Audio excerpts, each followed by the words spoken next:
კომპანიას რო უწევ რეკომენდაციას Formula Cars. Როგორც ჩანს, ბევრი იყენებს და ძალიან მიხარია, იმიტომ რომ სულ ქართულ სახელებს ხედავ Bluetooth-ის device-ებში.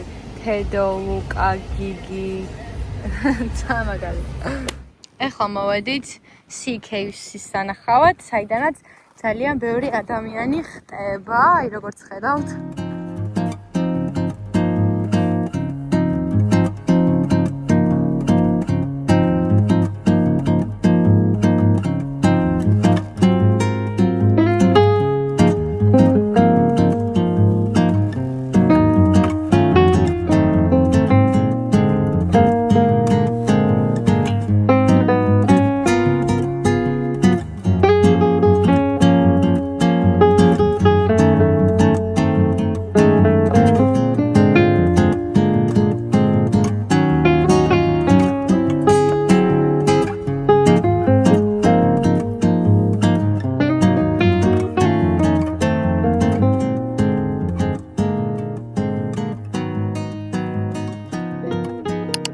გამარჯობა მეგობრებო.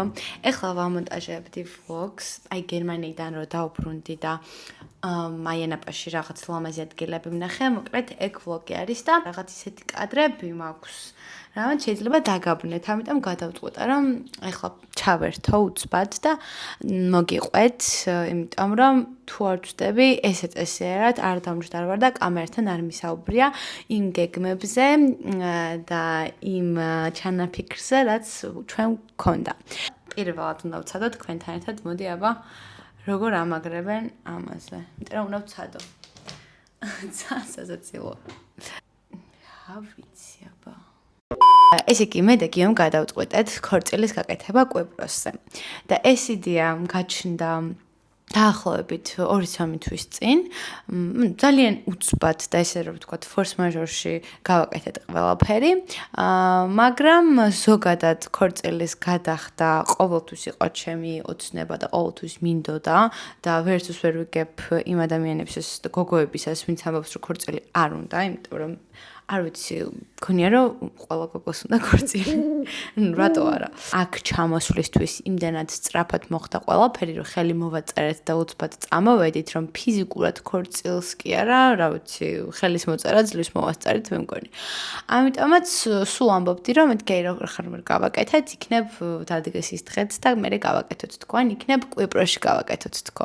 ანუ ჩანაფიქრი ყოველთვის მქონდა მე. გიომაც იცოდა ეს ყველაფერი, უბრალოდ ველოდებოდით სწორ დროს.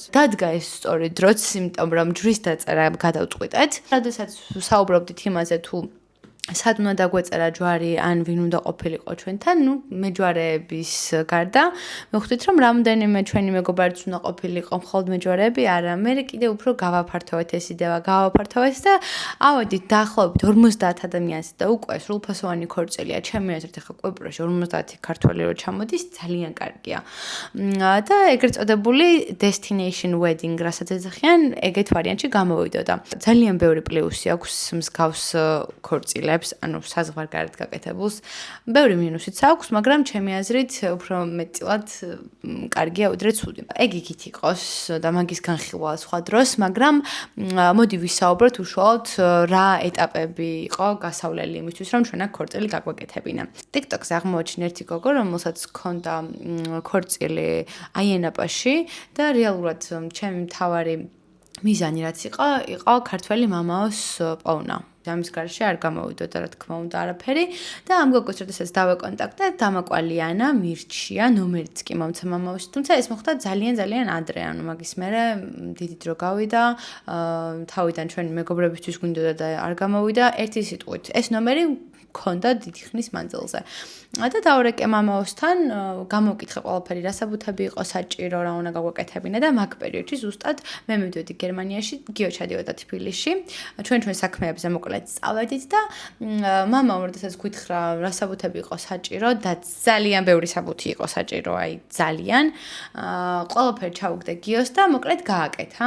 სულ 2 კვირით წავიდა და მგონი ორივე კვირა საბუთებზე დარბოდა, მაგრამ მოკლედ კარგად გაართვა თავი და ყველაფერი ჩამოიტანა ნათარგმნი, აპოსტილი დამოწმებული და მივიტანეთ საპატრიარქოში და ეხლა კადრები მაქვს ჩასმული თუ როგორ მივდივართ საპატრიარქოში.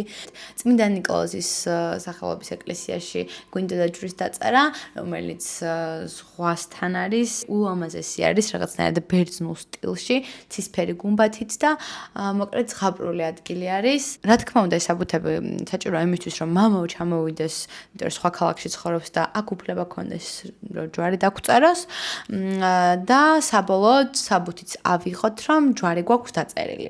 თორე ისეც რა თქმა უნდა კეთდება ხოლმე, მაგრამ ჩვენ ესე გადავწყვეტეთ. ამ ყველა პროცედურის შემდეგ უკვე მთავარი პრობლემა იყო ლოკაცია თუ სად გავაკეთებდით ამ ქორწილს. თავიდან ვიფიქრეთ რომ ბიჩბარში, მერე გადავწყვეტეთ რომ ვილაზე, მაგრამ ამ ყველაფერს უკვე მომდევნო ვლოგებში ნახავთ და ამაზე მერე გეჭერავებით. ეხლა უფრო რაღაცა საბუთები და მამაოს ამბებზე მინდოდა რომ მომეყოლა, თან იქნებ ვინმეს გსურთ აქ ქორწილის გაკეთება და დაგეხმაროთ ეს ინფორმაცია, იმიტომ რომ TikTok-ზე დავდა რამოდენიმე დღის წინ და ძალიან დიდი პოპულარობით ისარგებლა იმდენმა ადამიანმა მომწერა რომ აი უნდა აქ გაკეთება, სულზე მიუსწარი, იქნებ რამე დავეხმარო ან ურჩიო, მოკლედ ბევრი გამომეხმაურა, ამიტომაც მინდა რომ თქვენს გაგიზიაროთ შემდეგი ვლოგები დაეთმობა სრულიად ჩემს ქორწილს და მზადებას ქორწილისთვის. იმედი მაქვს რომ საინტერესო იქნება. ეხლა გააგრძელეთ, ნახეთ კადრები თუ როგორ დავრბივართ ამ საბუთების გასაკეთებლად და როგორ მივდივართ საპატრიარქოში, ასევე ეკლესიასაც განახებთ და გელოდებით კომენტარებში აუცილებლად გამოიზიარეთ თქვენი აზრი და დამწერეთ კითხვები, რა უფრო გაინტერესებთ და რაზე ვისაუბროთ ქორწილის ამბებზე, რა თქმა უნდა. დანარჩენი კი ნახეთ.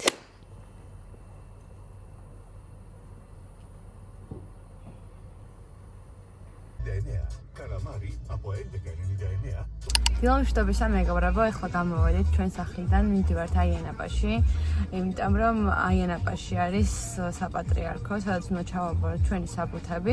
თუ დაგაინტერესებთ, აუცილებლად დაგაკვალიანებთ საბუთებთან დაკავშირებითაც და 40 წუთში ჩავალთ, ჩავაბარებთ ამ საბუთებს და მერე უკვე გვექნება საბუთი, რომ ნამდვილად შეგვიძლია ჯვრის დაწერა.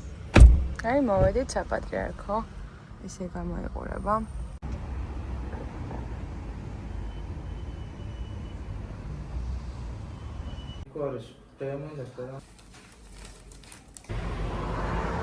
ეხლა აქვე ვიპავეთ კაფეს, სადაც ყავა უნდა დავლიოთ და მივირთვათ საუზმეები. ბანანის და შოკოლადის კრეფი შევუკვეთა, იმიტომ რომ ძალიან მინატრება ხოლმე, რაღაც ბევრგან არ არის ლარნაკაში სხვათა შორის არ მოხდება. და 2 სიტყვით მოგიყვებით ამ საპატრიარქოსთან დაკავშირებით და ზოგადად რა ხდება და როგორ აკეთებთ. მოკლედ ეს საბუთები ყველაფერი რაც უკვე გადავთარგმნეთ და დავამოწმეთ აპოსტილით, შევიტანეთ აქ. მამამ ყველაფერი დააქსერებსა განიხილა და მოგწეს საბუთი, რის საშუალებითაც შეგვიძლია რომ დავიწეროთ ჯვარი. ყავს ქართველი მამაო და დაგვწერს ჯვარს. ასე თუ ისე ყველაფერი მარტივად გამოვიდა, სირთულე აქ არაფერი არ არის, უბრალოდ ამ საბუთების მოგროვების პროცესი ცოტა დამღლელი არის, რაც საქართველოში გააკეთა გიორგიმ. ეხლა ველოდებით 28 სექტემბერს. ეხლა მოვედით ეკლესიის სანახავად. წმინდა ნიკოლოზის ეკლესია. თურმე ორი წმინდა ნიკოლოზის ეკლესია ყოფილა და ის არ იყო, აშკარად სხვაგან მოვხვდით და 2 წუთით აქეთ უნდა ჩამოგვხვია და ეს არის ის, რომელიც ჩვენ გვინდოდა. აქ რაღაცას აშენებენ.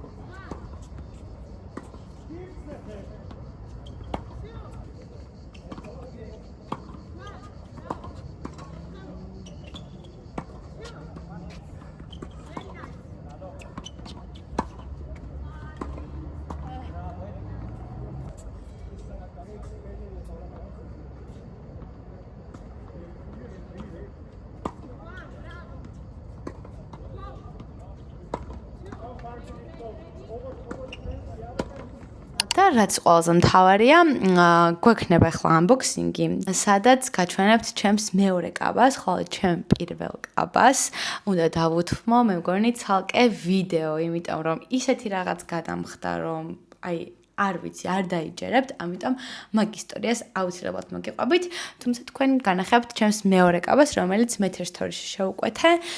ძალიან ლამაზი კაბა არის. მოდი გავხსნათ, ნახოთ. აქ უნდა იყოს ჩემი მეორე საქორწილო კაბა. ეს არის რაღაც საოცარი ნივთი, დარწმუნებული ვარო, თქვენ ძალიან მოგეწონებათ. მოდი გავხსნათ ერთად და ვნახოთ. ანუ უბრალოდ ნახეთ რა ლამაზი ჩანთა არის. ფერი არის სასწაული, ჩემი ყველაზე საყვარელი ფერია, ერთ-ერთი ყველაზე საყვარელი, ესე ვიტყოდი. Long Champ-იც დაახლოებით ამ ფერებში მაქვს, თუ გახსოვთ. ასევე აქვს აქ წინ განყოფილება, სადაც ჩავდებ iPad-ს ან 13 ინჩიანი MacBook-იც ჩაეტევა, ჩემი აზრით აქ თავისუფლად, ამიტომ თუ მეორე ლეპტოპი თუ ხოლმე, აქაც შემიძლია ჩავდო. შიგნით არის საკამაოდ ტევადი და ბევრი განყოფილება. აქ რაღაც დევს. თერმოსი. რა მაგარია. ეს არ მახსოვდა მართლა. ძალიან კარგი თერმოსია. ვაუ.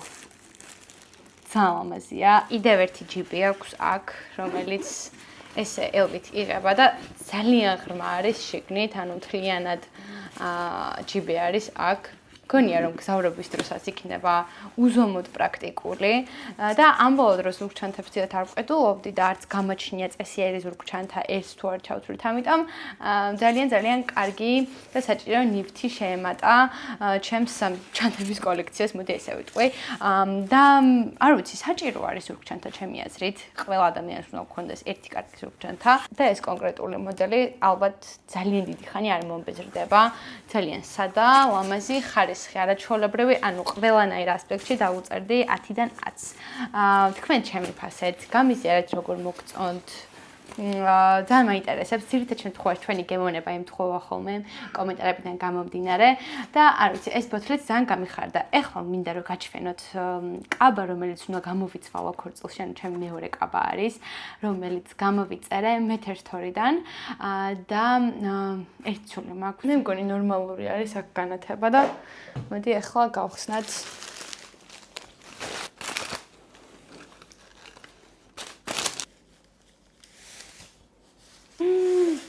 Baime რა ლამაზია. Baime. ოღონდ თავი ბოლო ჯერ ვერ გავუქე.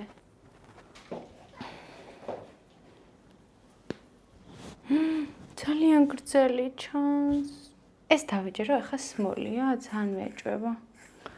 ძალიან მეეჭვება, რომ ეს სმოლი იყოს. არა, ვეღარ ვითვლენ, უნდა ჩავიცვა აუცილებლად.